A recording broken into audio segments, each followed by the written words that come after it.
everyone, I'm Amy Rock, Executive Editor for Campus Safety. According to the Center for Homeland Defense and Security, in 2021, there were 249 incidents where a firearm was discharged on K-12 campuses, 9 of which were active shooter incidents and 240 of which were non-active shooter incidents.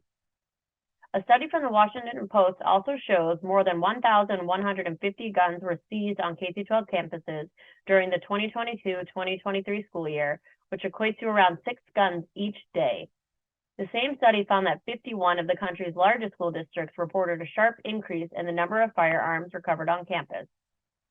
Schools continue to take a multi-layered approach to school safety, which often includes installing various security technologies, including gunshot detection.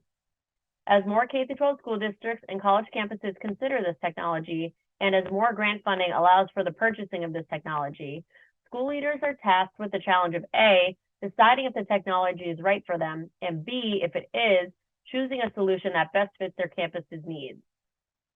At the recent Campus Safety Conference at EdSpaces, I spoke to Bosch's Business Development Manager, Craig Oberschlake, about the company's gunshot detection system and what he believes sets it apart from the rest on the market. Craig also shared campus's biggest concerns surrounding this technology when he speaks with them, tips for accessing funding, as well as a demonstration video of the system. Take a listen.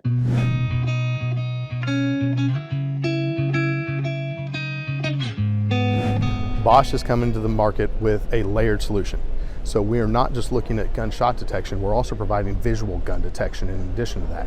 What sets our gunshot detection apart is the fact that we're not just looking at a loud noise detector.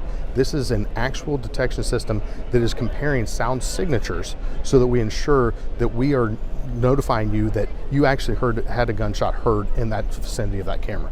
Or even if you have this on the exterior of a facility, if a car is driving by and happens to backfire, we don't want to send a notification that there's a gunshot in any of those instances. So we want to make sure that when you get a notification that our camera heard a gunshot, it is a gunshot.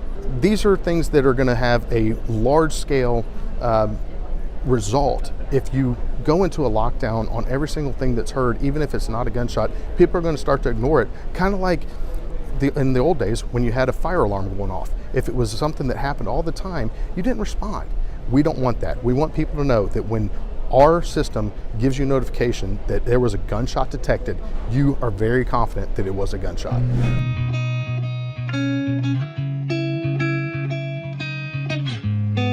That was what we started out as, taking it to the education facilities, K through 12, higher ed, giving them the solution to provide that layer of protection so that they can prevent these tragedies from occurring.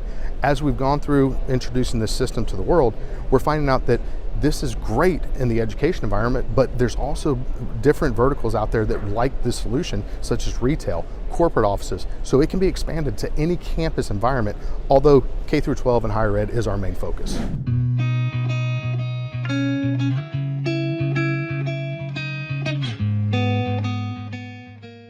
We go back to the sound signature comparison. They were getting false notifications off of different things, such as you said, a textbook slamming to the ground, a door slamming. They don't want these false notifications because it loses trust in the system. So our sound signature comparison helps them to overcome those fears and ensure that if they get a detection from our system, it's actually a gunshot.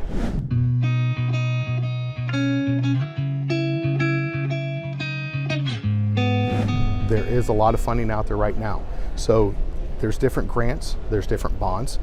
You can go federal grants, you can look at state grants. There's a lot of money that's being allocated to safety and security of students right now. And it's a matter of finding a partner that's going to get you to those funds. We will be offering a grant writing service with one of our partners here in the very near future. We do have other partners that we're ecosystem partners with as well that currently have those services, and we can help direct you to those funds. And you have to be within the parameters of each grant. All of them are different, so you need to understand how do you access those funds. You know, what are the different ways that you can use verbiage to get you as a qualified applicant for those funds.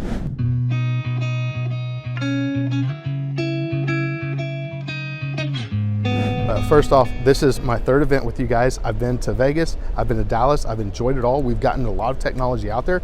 We are getting ready to reintroduce our Flexidome 3000i line to the world, and this is going to be something with our microdome cameras. So a lot of people are concerned with aesthetics of a camera.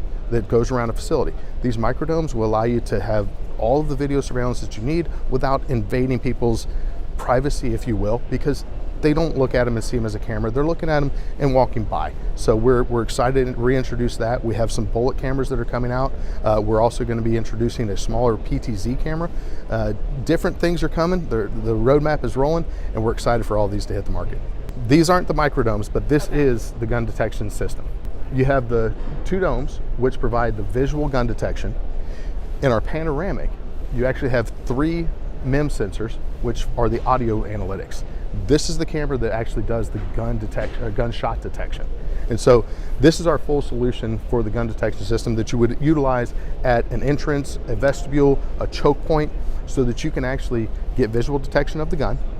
And then if you're not able to, because of course we have to see it, if they have it concealed, if they end up pulling it out and firing a round, then we're going to capture that through our gunshot detection in our panoramic. You also get video verification of that because it is a camera. And the best part is these are going to provide notification to the important individuals that need to know this, such as a school resource officer, administrator, whoever's designated to receive those notifications, so that we can actually respond to it faster and hopefully prevent them from ever getting in the school and making sure that we neutralize the threat as soon as possible.